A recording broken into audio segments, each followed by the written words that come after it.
कर लिया और किसी बच्चे की तरह रोते हुए बोला, अरे मुझे क्या पता था ये लड़की कपड़ा और मकान के बदले ये मुझसे मेरी आते ही ले लेंगे। पूरी दुनिया मिलकर मुझे पागल बना रही है। मुझे घर जाना है। सुन रहे हो ना भगवान जी, मुझे घर जाकर दाल चावल खाना है। मैं नहीं जानता कुछ और। ये कहकर वेद ने रॉड उठाई और गुस्से में तोड़ फोड़ करने लगा। बाहर के ड्रम इधर उधर बिखर गए।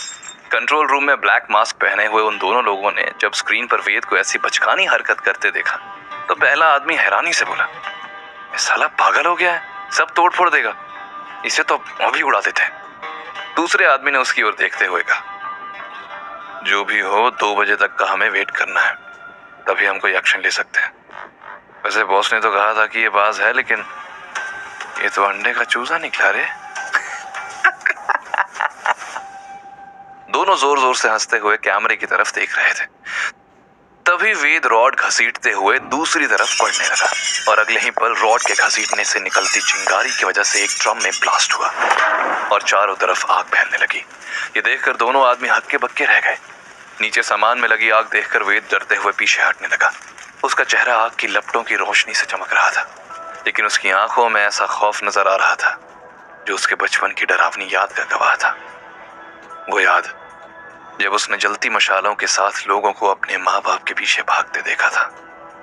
उसी वक्त कंट्रोल रूम में बैठा पहला आदमी हड़बड़ा कर उठा और बोला, शिट, गोदाम में आग बढ़ती जा रही है, हमें जल्दी यहां से निकलना होगा। इसे लिए बिना नहीं जा सकते। अगर ये मर गया तो बॉस हमें जिंदा जला देंगे। बॉस के खास इंस्ट्रक्शंस है। ठीक है, इससे पहले कि ये खुद भी जाए और हमें भी ले जाए, मैं बैकअप बुलाता हूँ। तब तक नीचे चलते हैं, समय नहीं है हमारे पास। आग इतनी तेज है कि 2 मिनट में पूरी फैक्ट्री खाक हो जाएगी। Backup team, move in now, target in the fire zone. फिर दोनों तेजी से नीचे दौड़े। नीचे धुआं इतना घना था कि सांस लेना मुश्किल हो गया था। वेद खांसते हुए पीछे हटा, लेकिन अब उसकी आंखों में डर नहीं, एक प्लान था। वे दोनों आदमी वेद को धुएं के बीच में खोजने लगे। उन्हें वेद एक कोने में बेहोश मिला। उन्होंने तुरंत वेद को उठाया और आग से बचते हुए बाहर भागे।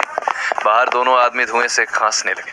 उनकी पकड़ वेद पर ढीली हुई और वेद ने मौके का फायदा उठाकर एक के घुटने पर जोरदार वार किया और दूसरे के चेहरे पर एक भारी घूंसा मारा। बस चंद सेकंड में वेद ने दोनों को ढेर कर दिया था।